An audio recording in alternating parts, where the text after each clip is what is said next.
Bonjour, ravi de vous retrouver pour une nouvelle édition de Lumière intérieure. Cette semaine, nous avons la grande chance et l'honneur de recevoir l'un des meilleurs batteurs du monde. Il est aussi auteur, compositeur, interprète, musicien accompli. Enfin, vous avez peut-être deviné qui c'est, il a joué avec les plus grands. Sting, Peter Gabriel, on va en reparler, mais également Jean-Jacques Goldman, Woolsey, Souchon, Cabrel, des Français, des Américains, des Anglo-Saxons. Vous avez reconnu ? Eh oui, Manu Katché est avec nous. Manu Katché.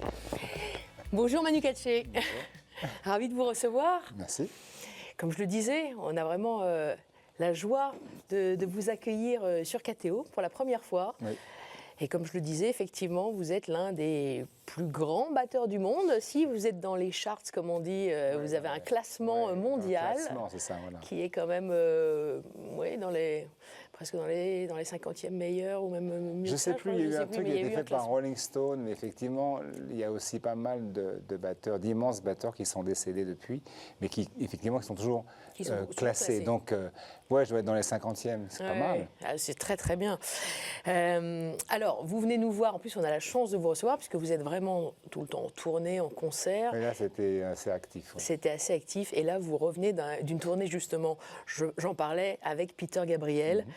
Fondateur de Genesis, comme vous vous en souvenez sans doute, ceux qui ont mon âge. Et alors là, c'était pour le dernier album, Input, Output, ça veut dire, c'est ça ? Ouais, c'est ça. Bon, racontez-nous un petit peu. La tournée, on a préparé. Enfin, l'album s'est fait. Peter est quelqu'un de très lent dans le processus, parce qu'en fait, il aime le process. Il préfère le process à la finalité. Donc, il aime prendre le temps et chercher. Donc, on cherche beaucoup.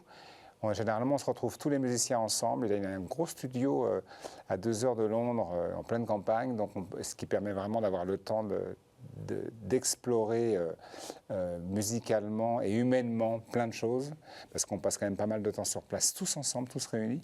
Et dans le studio, ce qui se fait de moins en moins aujourd'hui, c'est qu'on est tous ensemble, même la batterie est dans le studio, avec des paravents, mais on peut tous se voir sans avoir besoin de micro pour se parler, pour échanger. Donc ça, c'est assez agréable.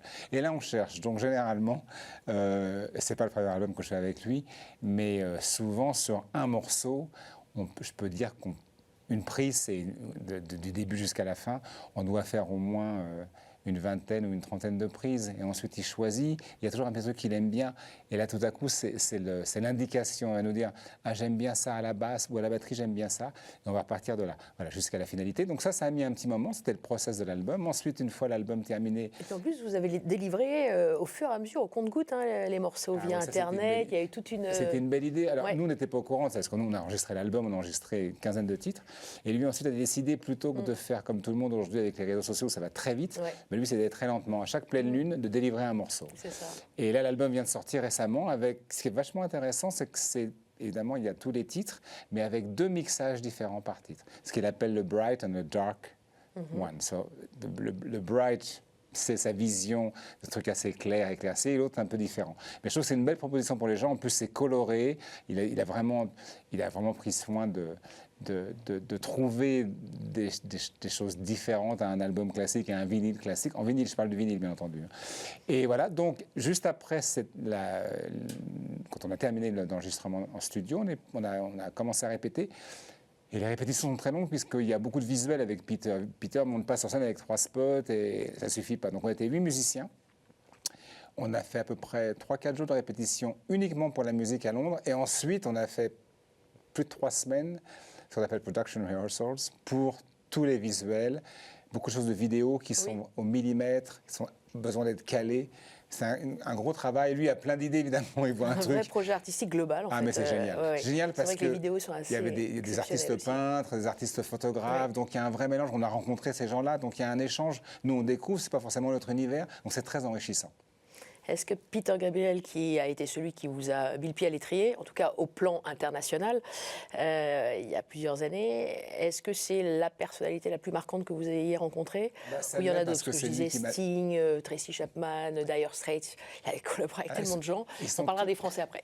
Ouais, non, ils sont tous très marquants. Lui, évidemment, c'est le premier qui me donne ma chance. Je travaille encore en France avec, vous les avez cités, des gens comme Michel Jonas, avec qui j'ai beaucoup travaillé. Justement, on va en parler, parce que là, vous... Ouais. Et tout à coup, j'ai cette proposition-là avec Peter Gabriel, évidemment, qui ne se refuse pas.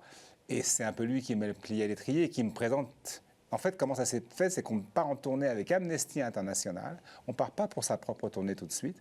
Et sur la tournée Amnesty International, à la fin de la tournée, on fait Giant Stadium dans le New Jersey, où il y a toute une pléiade d'artistes, dont Sting, les Neville Brothers, John Baez, Miles Davis. Enfin, c'est un truc de fou. Moi, j'ai 27 ans, mais c'est magnifique. Et évidemment, je suis un petit peu le jeune qui arrive. Personne ne me connaît, ne sait pas d'où je viens. Et donc, il y a un questionnement, et c'est là qu'effectivement Sting me propose de faire l'album Nothing Like the Sun, etc., etc. Et là, je rencontre Tracy Chapman, je rencontre un paquet d'artistes.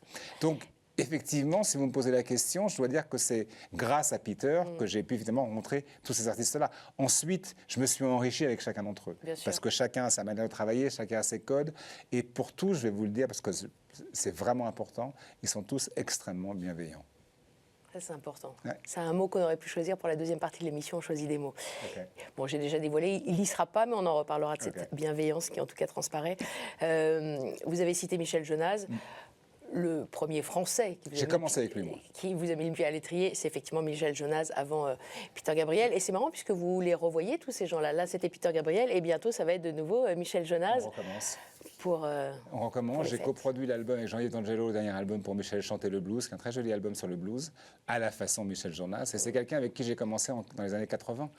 Donc, oui, évidemment, on est très, très liés. Mais encore une fois, ce que je dis souvent, les gens se disent « Ouais, mais bon, c'est super, tu joues avec tous ces gens-là, aussi bien les Français que les internationaux. » Je dis « Ouais, mais pas forcément tout le temps. » Mais en revanche, j'ai vraiment gardé un contact très important. Et c'est vraiment un truc, quand je dis familial, c'est un chemin.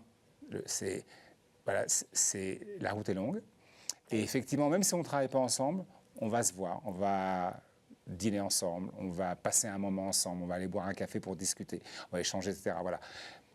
C'est pas forcément d'aller tourner, de faire des albums, c'est une fois qu'on est rentré effectivement dans cette famille-là de musiciens, ces musiciens-là, il y a un lien extrêmement fort qui se crée, aussi bien de Jonas que de Sting, de Peter, etc., etc. Et après, voilà, ça suit. Donc, quand je parle d'enrichissement, c'est par rapport à ça, c'est vraiment l'échange humain. Il est peut-être plus important que l'échange musical. Moi, j'ai beaucoup appris avec eux et j'apprends encore. Mais je pense que c'est vraiment l'échange humain. J'ai de cultures différentes, de backgrounds différents. Donc, j'ai appris plein de choses. Et je pense que c'est ce qui m'a permis, souvent on me dit, ouais, mais c'est incroyable le nombre de gens avec lesquels tu as joué. Mais c'est ce qui m'a permis justement de m'adapter avec tous ces gens-là, grâce à toutes ces expériences humaines, musicales, que j'ai pu avoir. Est-ce que ce sont deux familles quand même différentes? C'est cette famille d'artistes francophones. On parlait de Jonas, mais il y a aussi Cabrel, Souchon, Woolsey, Jean-Jacques Goldman. Et cette famille musicale anglo-saxonne. Quelles sont les différences et aussi en affinité à la fois amicale et Dans mes choix, artistique. Finalement, non, parce que c'est vrai que j'ai toujours choisi avec qui je voulais travailler. Et pour citer certains, c'est-à-dire Woolsey, Cabrel, Jonas, Gabriel, Sting, Johnny Mitchell, par exemple, c'est la même chose. Les uns sont français, les autres sont étrangers, mais ils travaillent de la même manière. Ouais. C'est extrêmement pointilleux, c'est extrêmement méthodique. Ils remettent l'ouvrage sans cesse. Ils cherchent, ils sont toujours à la recherche de quelque chose de plus important, de plus intéressant, de plus pointu. Donc, ouais, la langue est différente, mais le travail est le même. Ouais, la profondeur est la même. Ouais. Vous, en plus, vous êtes pointilleux. Il faut quand même rappeler que vous venez d'une formation très classique. Vous avez fait le Conservatoire national de musique de Paris. En percussion. En percussion, donc c'est au cordeau. Oui, c'est sacré. Je suis assez discipliné, oui. Il n'y avait pas le choix. Il n'y avait pas le choix. C'est comme, vous savez, comme les... Parce que c'est vrai que vu de l'extérieur, tout a l'air tellement naturel, fluide. Il y a beaucoup d'heures de travail. Et puis c'est une vraie aussi, vous savez, c'est comme les ballet dancers, enfin les danseuses ou les danseurs, quand on les voit danser, c'est tellement magnifique. La gestuelle est tellement souple. Une élégance. Vous avez fait ça un petit peu au tout début. Maman voulait... C'est ça, mais quand vous étiez tout petit, c'est ça, 5-6 ans? Oui, j'en ai fait. J'en ai fait 2-3 ans. Mais c'était pas... C'est-à-dire que, si, mais moi j'étais très timide et puis on était 2 garçons. Et il n'y avait que des filles. Et quand on est petit, c'est compliqué. Évidemment, en vieillissant, le rapport est différent, mais tout petit, moi j'étais avec le col en noir, très à l'aise là-dedans. Oui. Et puis il y avait des spectacles où il y a toutes les mamans qui venaient avec les filles et ça parlait dans tous les sens. Et nous, les 2 garçons, étaient dans d'autres coins un petit peu. Après, évidemment, ça a évolué, ça a changé, mais à l'époque où moi j'en ai fait, c'était un peu différent. Donc et j'ai eu de la chance parce qu'en fait, quand j'ai dit à ma mère, j'ai pas envie de continuer la danse, le professeur de danse était également professeur de piano et est devenu mon professeur de piano. Après, on en reparlera peut-être, mais après, ça a été aussi la découverte de Keith Jarrett, le jazz. Ça, c'est et bien puis, mon beau-père. C'est lui qui était un fan de jazz. Enfin, qui est toujours fan de jazz. Ouais. Et qui vous a aussi façonné quand même. Hein, Lui, il m'a emmené voir Errol Garner, il m'a emmené voir Oscar Incroyable. Peterson. J'ai eu une chance inouïe, quoi. Ouais. Lui, c'était un dingue de toute cette époque jazzy. Il jouait un tout petit peu de batterie, mais voilà, c'était pas un professionnel. Mais fan de jazz, donc à travers sa passion, je l'ai découvert le jazz. Et je ne suis pas un musicien de jazz, je suis un fan de la musique de jazz, mais je ne suis pas quelqu'un qui sait jouer du jazz vraiment. Souvent, on me définit comme un jazzman. Ouais. Alors, quand je joue avec Peter, il me dit, oui, mais t'es un jazzman. Et quand je joue avec le jazzman, on me dit, oui, t'es un rocker. Donc, bon, je suis entre les deux. Vous êtes imprégné de toutes ces influences aussi, hein, ça se ressent. D'ailleurs, je vous propose d'écouter. On va écouter un peu. On parle beaucoup, mais il faut l'écouter, Manu Katché. The Scope, c'est son dernier album. Écoutez.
Voilà, on vient d'entendre ce son génial. The Scope, ça veut dire l'étendue, la portée. De scope, alors je vais vous dire pourquoi de Ouais, scope, parce qu'on va poser la dites-nous. question souvent. Bah oui. Microscope, donc, scope. Et quand on est en studio, j'ai découvert ça donc, avec mes premiers enregistrements à l'étranger, donc ça date de 88. Généralement, quand on travaille tous ensemble, on fait tous une prise du titre en question, qui soit instrumental ou chanté. Et ensuite, évidemment, on écoute la batterie. Si la batterie est vraiment impeccable, on peut passer au reste, refaire une guitare, etc. Et ensuite empiler tout ce qui est empilé. Et donc, généralement, le producteur de studio qui est présent dit « OK, let's scope it ». Donc, on va aller microscoper, on met la batterie seule. Parfois, il y a un clic, un métronome pour voir si on est bien dans le tempo, bien dans la pulsation. Et on écoute extrêmement précisément la partie de batterie. Donc, c'est l'infiniment petit pour l'infiniment grand, en fait. C'est très chirurgical, en fait, votre métier. Comment ? Chirurgical, votre métier, finalement. Complètement. C'est dans le détail, on l'entend bien. Vraiment. Et bon, bah ça, voilà pourquoi le scope. Donc les finitions sont excellentes aussi. Ah, c'est le son incroyable. Vous êtes quand même à la base un homme de l'ombre plutôt. Hein. Vous avez été arrangeur, etc. Mais aussi de lumière. Vous êtes très partagé puisque, bon, au-delà de... Est-ce que vous, entre la scène, la télévision aussi, Nouvelle Star, ça c'était dans les années 2000, One Shot Note sur Arte, puis maintenant vous êtes aussi sur yahoo.fr. Absolument. On va en reparler d'ailleurs peut-être de cette émission. Ombre, lumière, qu'est-ce que vous préférez? La scène, le studio? J'aime bien, je crois que c'est un tout. Je pense que j'ai besoin de tout pour trouver une forme d'équilibre. J'aime bien, effectivement, j'ai une relation avec les autres qui est assez facile. Et encore une fois, on apprend beaucoup les autres. Donc on s'enrichit. Donc c'est vrai que j'ai eu besoin rapidement, étant très jeune, je me suis rendu compte de ça. Je vous donne un exemple. On était en studio pour XY. Généralement, les musiciens faisaient une prise de leur instrument. Bon, moi, c'est bon, j'y vais. Et moi, je disais, oh, écoutez, c'est super ce qu'on a fait, mais moi, j'ai quelque chose à proposer d'autre. Est-ce qu'on peut essayer? Donc, de fait de proposer quelque chose d'autre, il y a discussion. Et très jeune, donc je vais avoir, je ne sais pas, 19, 20 ans, ça a commencé comme ça. Et je me suis rendu compte qu'il y a un échange, que la personne en face, c'était pas du béton, c'était pas... ah ouais, Manu, peut-être qu'on peut faire ça. Ouais, essayons. Ah, puis ça me rappelle ça. Et tout à coup, j'ai plein d'infos. Vous voyez ce que je veux dire? Oui, je vois.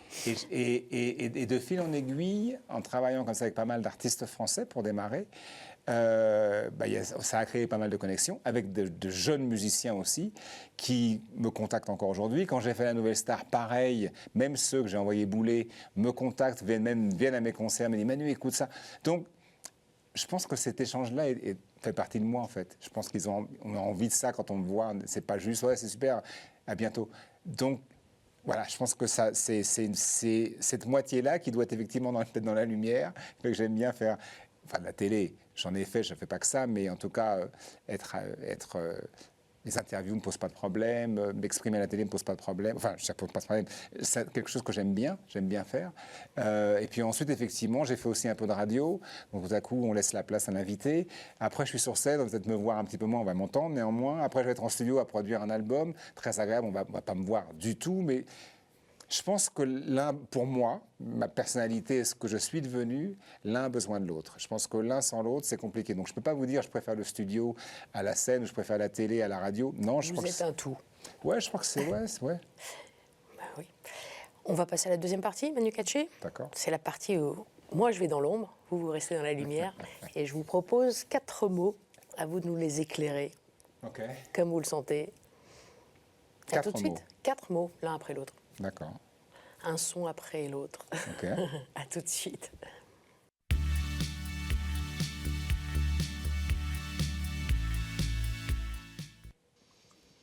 Manu Katché, toujours avec nous. Et nous en sommes ravis. Ça va, Manu? Ça va bien. Tout à l'heure. Bon. Alors, je vous propose mes mots. Et voici le premier. C'est le mot doute. Doute. Le mot doute. Qu'est-ce que vous voulez que je vous dise à propos de doute? Vous en avez des doutes. Ah oui, non-stop. Ah oui, bah oui, évidemment. Évidemment, on pourrait. Vous êtes quelqu'un qui Je doutait. doute, oui, de tout le temps, enfin, surtout professionnellement, mais même dans la vie, la vie privée, mon rapport aux autres, ouais, le doute, je pense que si on doute pas de soi-même et de ce qu'on renvoie, je pense que ça s'arrête là, quoi. Il y a pas d'évolution. Mais quand je fais quelque chose, alors c'est vrai, on va commencer par le côté professionnel. Je vais enregistrer quelque chose, ou je vais jouer quelque chose. C'est vrai que je suis pas certain d'avoir fait ce que je pouvais faire de mieux. Donc déjà, je doute par rapport à ça. Puis après, quand j'ai dit quelque chose, je dis mais merde, peut-être que j'aurais pas dû dire ça. C'est pas ce que je voulais exprimer fondamentalement. Et puis après, est-ce que vraiment on m'appelle pour faire ça? Est-ce que je suis vraiment la personne qui peut le faire? Je suis pas sûr que je vaille. C'est très compliqué d'avoir un rapport émotionnel à sa profession, en fait. Parce que quand on fait un job, j'imagine, je ne sais pas, j'en fais pas, mais qui était un peu plus administratif, et ce n'est pas du tout péjoratif, mais on se base sur un système informatique, et on sait comment on a fait les écoles qu'il fallait, et on sait comment ça fonctionne, et le rendu va être en bas de la page. On a des choses sur lesquelles s'appuyer. Émotionnellement, on n'a pas grand-chose si ce n'est vous-même. Donc tout à coup, on va proposer quelque chose à une personne en face, qu'elle soit musicienne ou dans la vie de tous les jours.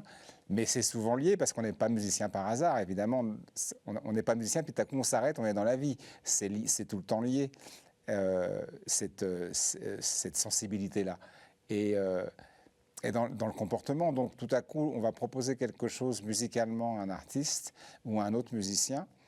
Et 2 secondes après, moi je sais que je suis pas sûr. Alors je ne vais pas lui dire évidemment, mais je ne suis pas certain de ce que j'ai proposé. Et la même chose dans la vie au quotidien, tous les jours, à savoir que bon, on va faire ça, mais est-ce que c'est vraiment le moment de le faire? Est-ce que ça te fait plaisir qu'on le fasse? Aussi bien par rapport aux très très proches, la famille. Donc ouais, c'est des doutes. Et puis alors après, le problème de doute sur la vie, quoi, parce que la vie continue, la vie avance très très vite, les années passent, et je pense que c'est vraiment quelque chose de comportemental, quoi. C'est-à-dire que le doute, il s'installe sur est-ce qu'on peut fournir quelque chose à la hauteur de ce qu'on imagine, voilà. Et donc, la perfection n'existe pas, quoi, malheureusement, mais on voudrait qu'elle existe, et on voudrait être parfait. Et je pense que c'est pas possible. Vous souffrez de perfectionnisme un petit peu. Ouais, c'est ça. Mais pour moi, d'hésitation, de procrastination, même après toutes ces années, plus de 40 ans, avec des récompenses, 3 victoires de la musique, chevalier des arts et des lettres, plein de récompenses, je ne les cite pas toutes, plus toute cette expérience, ce talent que vous avez, vous doutez encore ? Oui, alors évidemment, j'ai de l'expérience, donc il y a des choses sur lesquelles je m'appuie, je sais que ça, je peux le faire facilement, puis il y a des moments, je me retrouve, mais là, on est reparti en tournée avec Peter Gabriel, on l'a cité dans la première partie, il y a des morceaux, je l'ai regardé, on me demande, t'es sûr, c'est bien, ça te va? Je ne suis pas certain, quoi, à 100%. Je ne suis pas forcément sûr de moi à 100%. Alors, je ne vais pas le montrer systématiquement à chaque fois, mais il y a des choses pour lesquelles je ne suis pas certain. J'ai fait une collaboration avec un jazzman il n'y a pas très très longtemps. Même chose, on a fait un album. Et lui, il était super ravi. Je lui ai dit, mais t'es sûr? Parce que je peux te proposer autre chose. Moi, je ne suis pas certain que ça soit vraiment extrêmement ce dont tu avais besoin par rapport à la musique que tu proposes. Et lui était ravi. Ouais, je pense que ce n'est pas un truc d'années d'expérience, de récompense, que tous les gens vous disent ah, vous êtes le meilleur. Non, je pense que c'est entre soi et soi. C'est-à-dire que c'est ce que je suis, quoi. Et je pense que l'évolution est due au fait que je doute. Sinon, je me serais arrêté avant. Est-ce que ça a un lien avec votre enfance? Peut-être, je ne sais pas. En tout cas, rappelons-la, vous êtes né le 27 octobre 1958 à Saint-Maur-des-Fossés. c'est ça. D'une maman française, couturière chez Dior, et d'un père ivoirien que vous ne connaîtrez jamais. Vous l'avez croisé, je crois, un peu plus tard dans votre vie, mais qui est reparti en Afrique lorsque vous aviez 2 ans. Exactement, et c'est mon beau-père qui a pris sa suite, dont je citais effectivement sa passion pour le jazz et qui me l'a fait apprécier également. Donc élevé par ma mère, mon beau-père, mais aussi, moi j'habitais chez mes grands-parents, donc j'avais finalement 4 personnes qui m'élevaient, quoi. Et non, super enfance, beaucoup d'amour, énormément, pas du tout de, pas de doute. Mais bon, j'ai aussi un positionnement, je suis entre 2 couleurs. On ne va pas rentrer, c'est un autre sujet, mais bon, c'est pas si simple de se positionner quand on est effectivement différent des autres. C'est ce qu'on appelle la différence. Hein. Comment se positionner. Et je ne parle pas d'intégration du tout, parce que je n'aime pas ce mot-là. Moi, je parle de positionnement. Socialement, il y avait beaucoup moins de différences à cette époque, dans les années 60-70, qu'aujourd'hui. Aujourd'hui, c'est flagrant, c'est terrible, c'est sans issue. Alors qu'à l'époque, il y avait un vrai mélange de genre et socialement. Donc c'est très très facile. On pouvait traîner avec le fils du boulanger, le fils du pompier, le fils de l'entrepreneur, etc., d'un architecte, etc., etc. Donc c'était extrêmement agréable. Donc, on parle de l'enfance, super. Moi, j'ai passé une enfance en banlieue. C'est une banlieue plutôt sympathique. On jouait au ballon dehors. Je faisais mes études musicales. On avait tout un tas de copains. Certains que je revois encore, peu, mais j'en vois encore certains, qui habitent dans des pays différents. Et encore une fois, mes grands-parents et mes parents, ma mère et mon beau-père, beaucoup d'amour, très, très protégés, très, très à l'écoute. Pas vraiment de difficultés scolaires, donc voilà. Et puis les besoins n'étaient pas les mêmes, donc non, pas du tout d'être. Je pense que rien n'est lié à mon enfance. Je pense que Mais par rapport à votre père, j'ai pas trop d'avis là-dessus sur mon père. il ne vous a pas manqué? Ben non, mon beau-père a pris sa place et il était plutôt efficace, plutôt super. Et puis je vous dis, j'avais 2 femmes, 2 hommes, quoi. Normalement, on a un père et une mère, j'avais 4. Donc c'est super chouette. Et puis bien entouré. Donc tout était multiplié par 2, donc c'est très agréable. J'ai manqué de rien. Il y a certainement un manque du père, forcément, bien entendu, puisque le père est parti. Mais on n'en parlait pas énormément.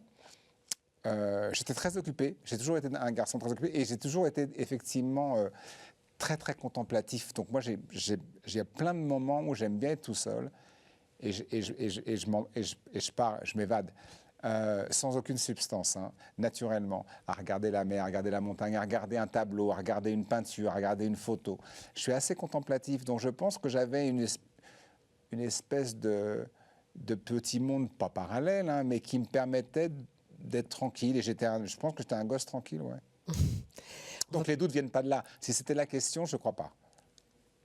Entendu. On passe au deuxième mot, qui est en lien avec ce que vous évoquiez juste avant, sur les différences. La diversité, c'est le deuxième mot. Diversité, bah justement, voilà. oui. Vous en parliez déjà, vous l'ébauchiez. Et on peut peut-être parler aussi de cette émission, La Face Cachée. Oui, la face. Vous avez animé sur yahoo.fr et qui donne la parole à des personnalités diverses, issues de la diversité, pour évoquer ces questions-là. Je vous laisse. J'étais approché par la personne qui s'occupe de yahoo.fr, en tout cas de l'information. Et il voulait faire effectivement un programme sur la diversité. Et il ne voulait pas forcément un journaliste parce qu'il n'avait pas envie de tomber sur des écueils, les habitudes. Il voulait quelqu'un de différent. Donc, via un ami, il m'a proposé, j'ai réfléchi un peu, je dis ouais, ok, d'accord. Est-ce que j'ai les mains complètement libres? Oui, tu les as. Et effectivement, ce qui est vachement intéressant, enfin moi, ce qui m'a encore une fois, comme je vous le disais dans la première partie, Marie, c'est effectivement le fait de pouvoir échanger, parce qu'en échangeant, vous apprenez plein de choses et vous vous enrichissez et vous découvrez des univers que vous ne connaissez pas forcément. Et je l'ai fait principalement sur les personnalités parce que je me suis dit que pour parler de la diversité, on arrive au racisme, hein, donc à l'inconnu, donc racisme, différence. On ne peut pas être agressif, ça ne marche pas. Ça marche pas, ça fonctionne pas avec l'agressivité, ça fonctionne par la compréhension. Et si effectivement on voit des gens qu'on connaît, des gens entre guillemets populaires, en tout cas qui ont une espèce de renommée populaire, des gens connus, ça permet peut-être de comprendre un tout petit peu plus vite. Donc ce que j'ai voulu faire, c'était effectivement non pas de parler de la réussite, parce que ça ne m'intéresse pas. Ce qui m'intéresse, c'était la petite enfance. Et l'enfance et la préadolescence. Le rapport, évidemment, aux parents, le rapport à l'autre, les petits copains pour les filles, les petites copines pour les garçons, le positionnement, est-ce que vous avez dû quitter votre pays, quelle était effectivement la religion, est-ce qu'il y avait vraiment une religion importante imposée à la maison, soit par le père, soit par la mère, souvent par le père, est-ce qu'il y avait de la violence, est-ce qu'il y avait ci, est-ce qu'il y avait ça. Voilà. Et la diversité, elle existe là, à savoir que moi, c'était sur la couleur, l'origine, arabe, africaine, asiatique, mais c'est la même chose pour un petit, je parle bien d'un petit qui a 7-8 ans, qui est à l'école primaire, ou 10 ans, et qui est trop gros, ou qui est trop maigre, et on va se foutre de lui, parce que moi je l'ai vécu, je le connais, j'ai vu ça déjà. Et c'est pareil, tout à coup il y a une différence, et la différence est inacceptable, à savoir qu'il faut la comprendre, pourquoi c'est comme ça. Et je trouvais que c'était un beau moyen, c'était ce programme-là, la face catchée, de moi, de mon positionnement et de venir d'où je viens, de mon vécu et de mon background, de pouvoir effectivement questionner certaines personnes. Et je pense que ces gens-là allaient se livrer plus facilement face à moi plutôt qu'un journaliste, peu importe de couleur ou pas, mais un journaliste qui va, je ne dis pas que c'est formaté, mais qui va aller dans une certaine direction. Et il y a peut-être la confiance ne va peut-être pas s'installer de la même manière. Moi, je n'avais rien à vendre, si ce n'est juste de leur poser des questions sur l'enfance. Parce que je pense qu'effectivement, comme vous le disiez un tout petit peu avant, il y a pas mal de choses qui sont liées à ça. Mais là, dans le cadre de ce programme, il y a des choses qui sont très violentes. Donc pour répondre à votre question d'avant, où vous me disiez les doutes viennent de votre enfance, je ne sais pas, mais en tout cas la manière de projeter, de délivrer ce que je fais en jouant et d'avoir tout à coup un style reconnaissable vient certainement de ce que j'ai vécu dans l'enfance ou ce que je n'ai pas vécu dans l'enfance.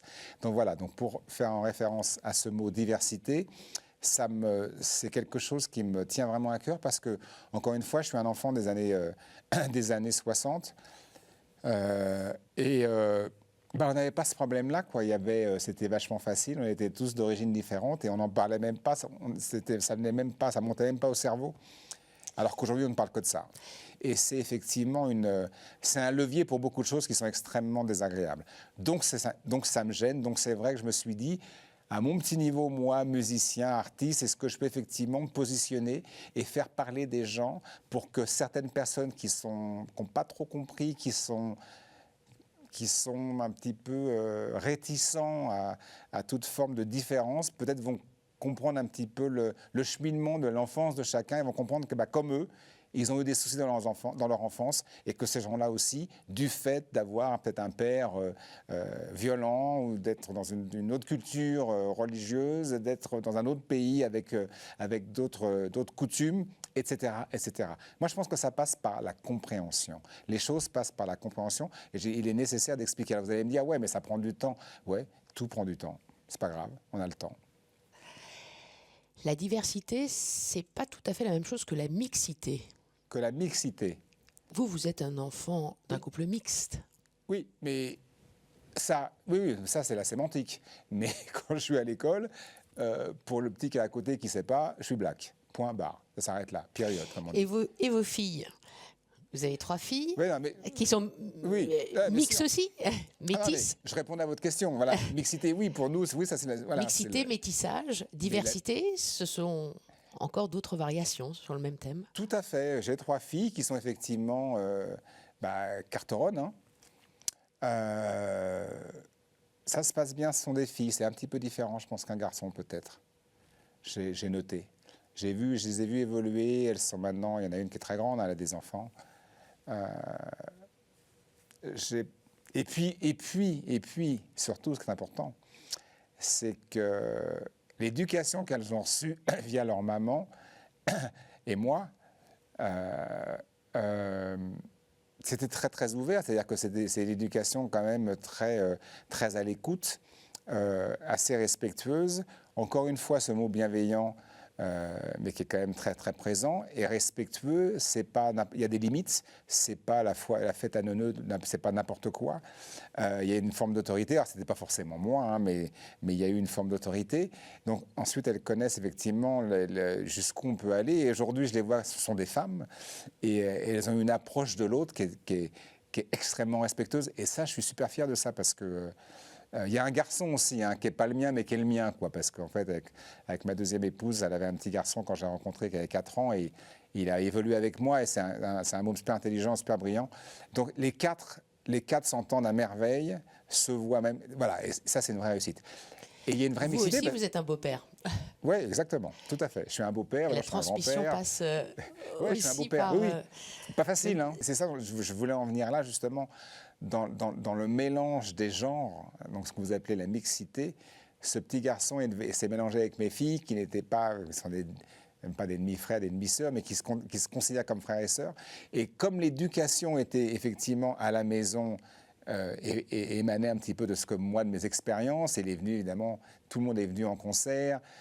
Après, on faisait du sport ensemble, on allait au sport d'hiver ensemble, on allait à la mer ensemble.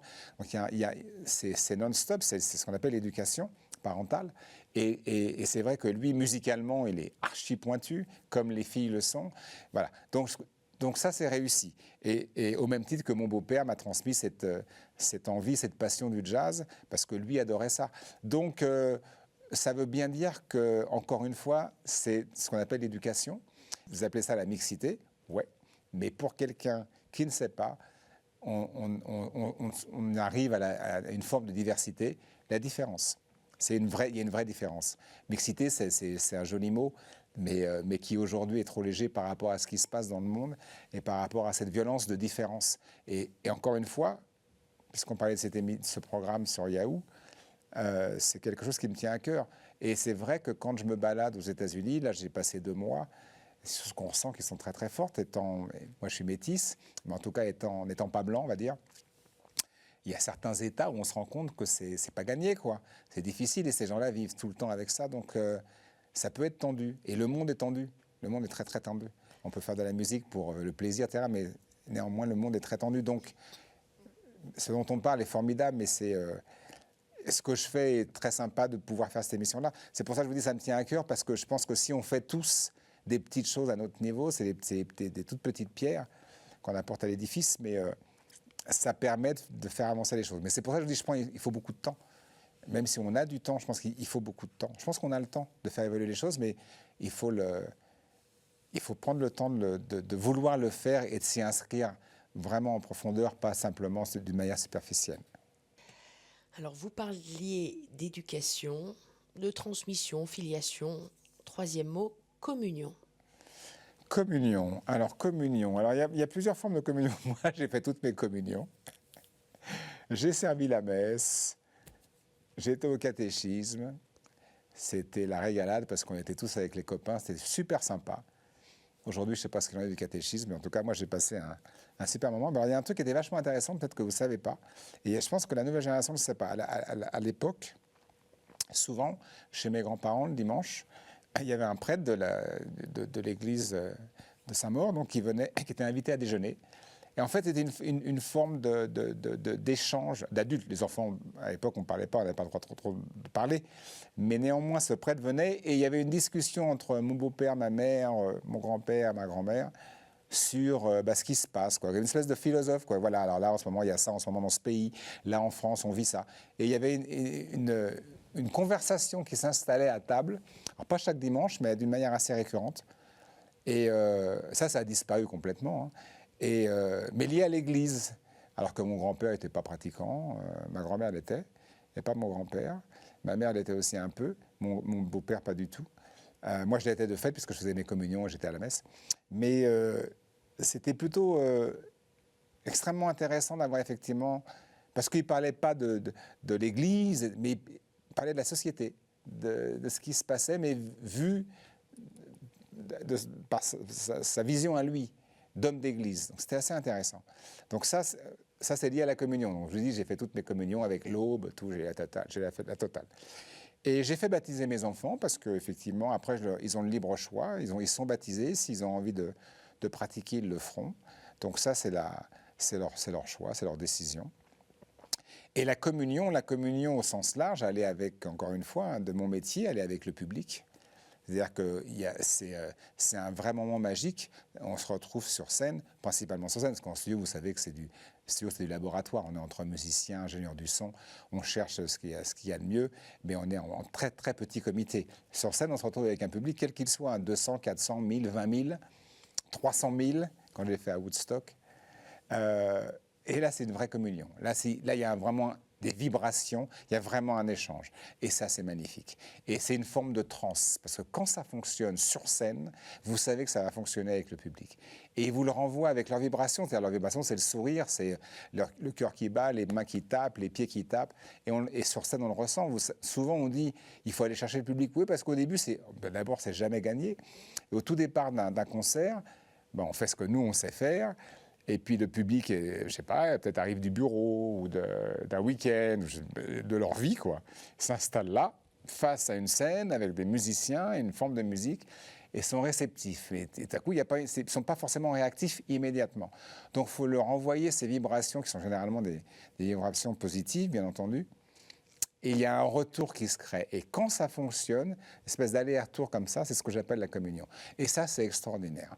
Alors, il y a cette communion avec le public, et il y a une communion avec les musiciens qui va au-delà de ça. Alors là, c'est une forme de spiritualité. Alors, c'est très bizarre parce que j'en ai parlé avec pas mal de jazzman, principalement parce que c'est comme le jazz est une musique basée sur l'improvisation.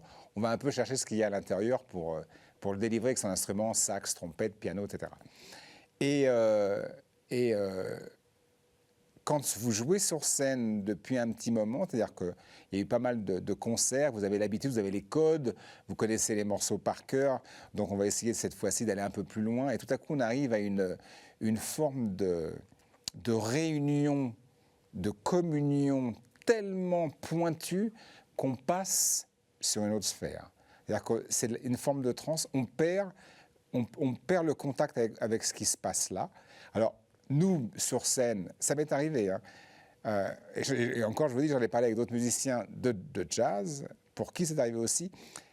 On a l'impression que ça dure très longtemps, ça dure à mon avis 3-4 secondes, mais c'est une forme de transe, on est ailleurs.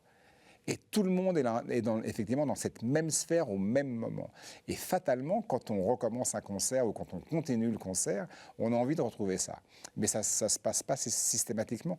Mais c'est une forme de spiritualité. Je pense qu'il y a un moment, quand on joue et que toutes les vibrations sonores sont extrêmement alignées et qui sont presque parfaites, certainement, il y a un lien avec le spirituel qui se déclenche. Je ne sais pas ce qui se passe.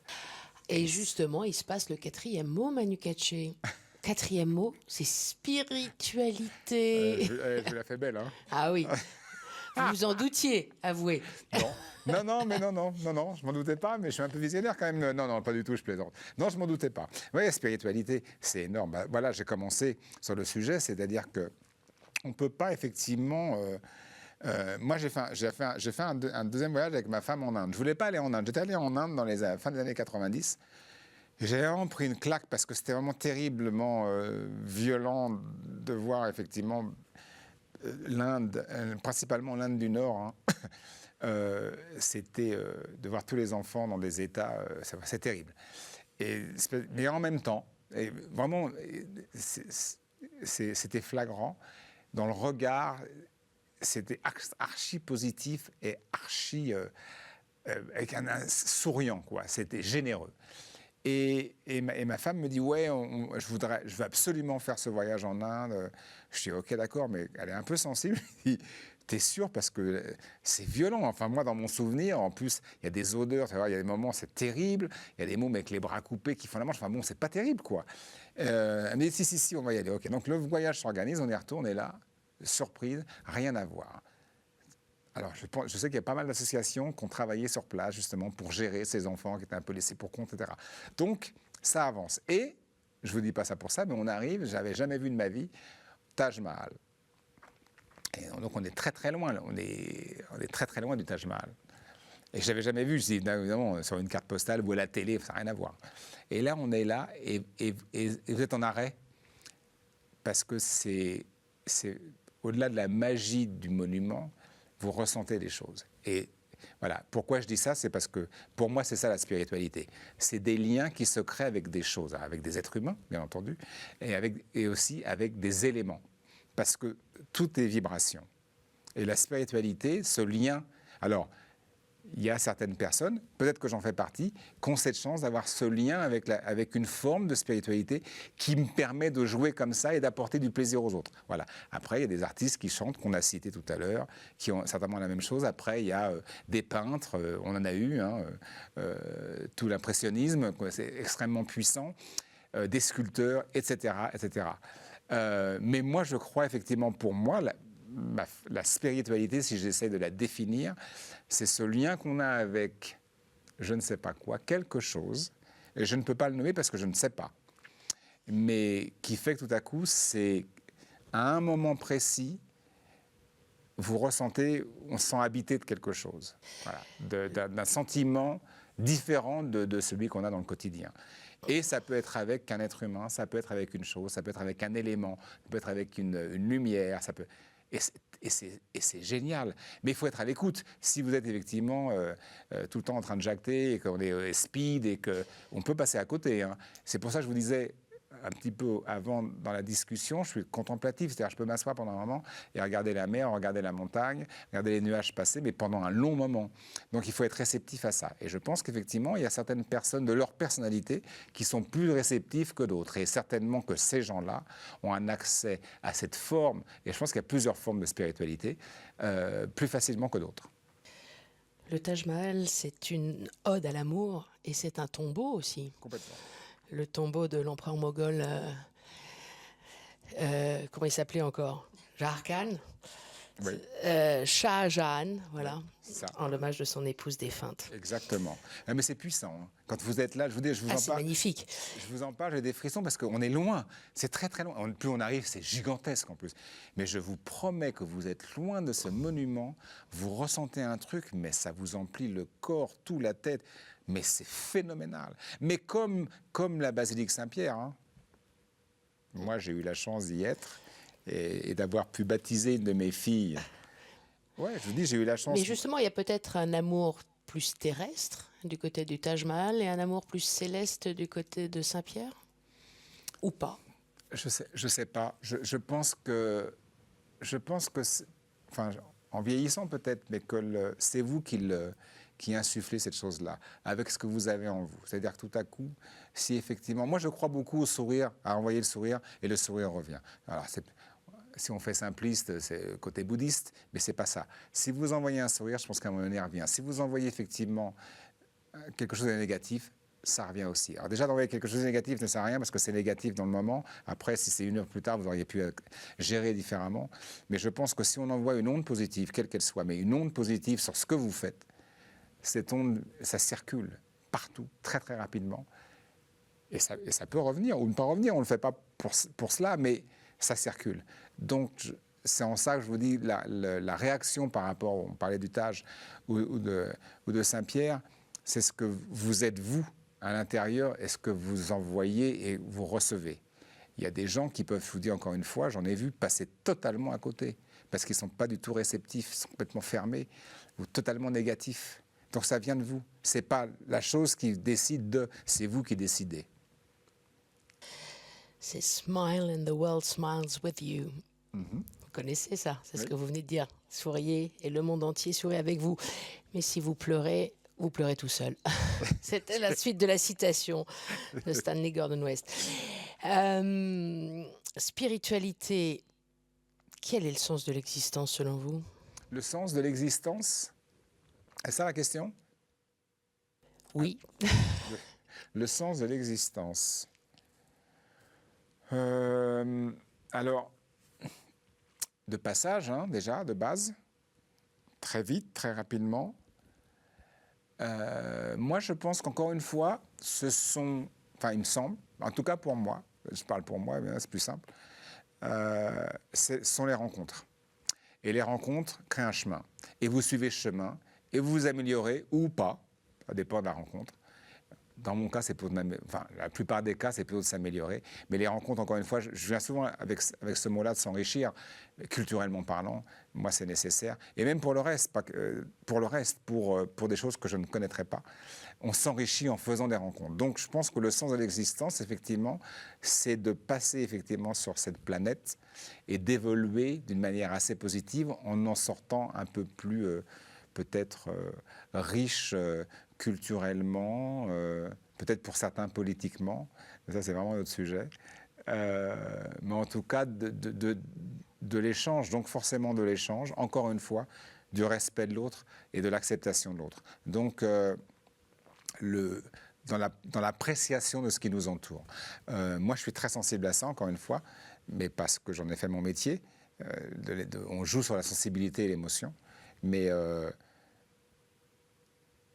ouais, le sens de l'existence, je vous dis, et on sait tous, on connaît tous la fin.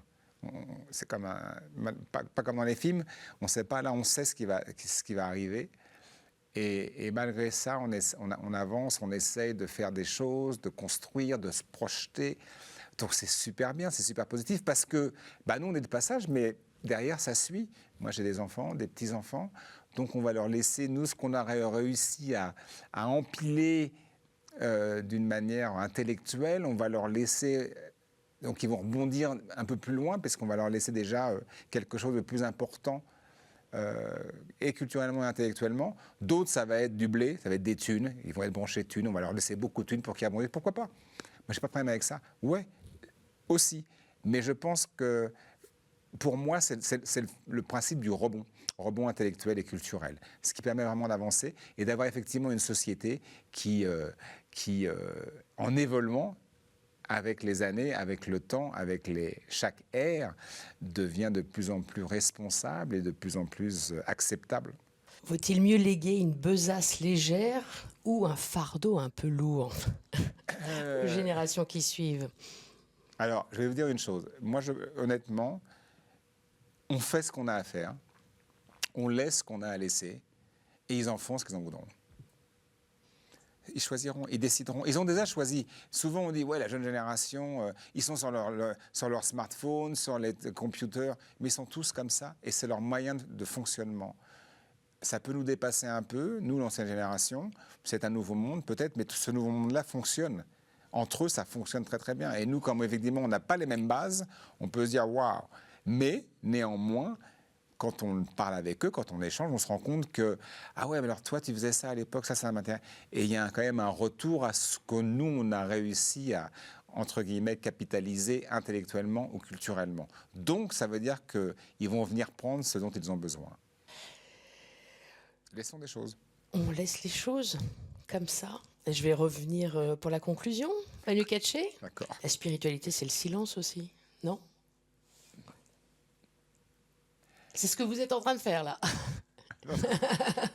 Je réfléchis. La spiritualité, non, je ferais... Non, parce que le silence, pour moi, c'est la manière de mettre en exergue les notes de musique. Donc, c'est pas forcément ça, parce que c'est la note qui est importante. Si ce n'est pas la bonne note choisie, on va avoir un problème. Le silence est souvent similaire. La note, elle est différente. L'impulsion est différente.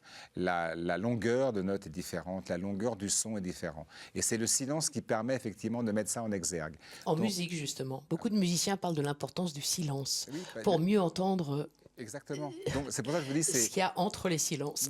Mais voilà, mais la spiritualité vient pas du, enfin le silence met en exergue, mais c'est pas lié au silence, c'est lié à ce que vous jouez ensuite, qui vous permet de le jouer grâce au silence. Vous voyez ce que je veux dire?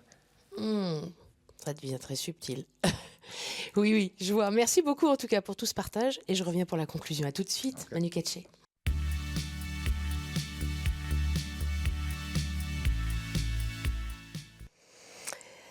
Bon, je suis de nouveau en face de vous, Manu Katché.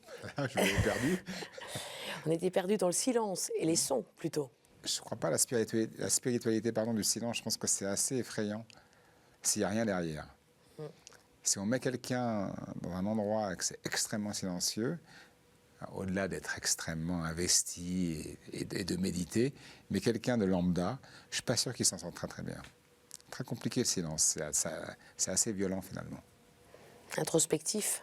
Exactement. Alors moi, ça ne me pose pas de problème, je dis parce qu'on est musicien, on joue là-dessus. Mais quelqu'un qui ne l'est pas, je pense que c'est peut-être un peu plus compliqué. C'est pour ça que je ne suis pas sûr que ce soit totalement lié à la spiritualité, le silence. Et la petite expérience vécue pendant ces 40 minutes où vous étiez seul en face d'un écran et des mots? J'aime. En même temps, je vous entendais parler, Oui. donc on est quand même... Il y a toujours un cordon, on un est fil qui connecté. était connecté. J'ai pas de problème, je suis solitaire, j'ai pas de problème avec un écran. Il n'y a pas d'écran, je vais vous entendre, c'est...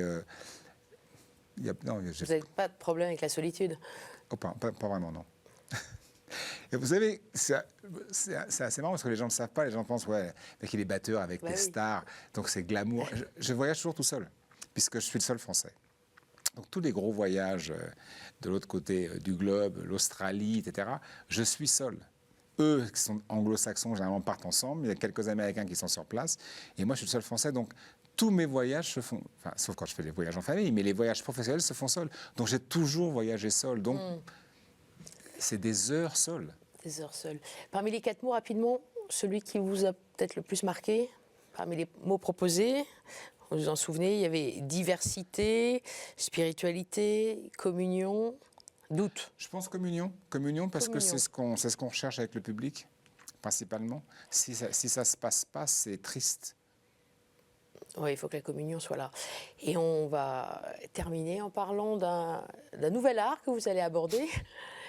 Un art, enfin, si on veut, oui, quand même, la littérature, l'écriture. Oui, après l'écriture. Avec un livre à paraître bientôt, hashtag, très moderne, hein, hashtag beat. B-E-A-T. Ouais, beat. c'est ça, le beat, en anglais. Ce qu'on appelle le beat, le groove, le beat, le son, l'afterbeat, ce qui caractérise un batteur. En 2024, il y aura Manu Katché dans les bacs et aussi en librairie. Exactement, et ce bouquin est un peu plus introspectif. Hashtag beat aux éditions Grasset.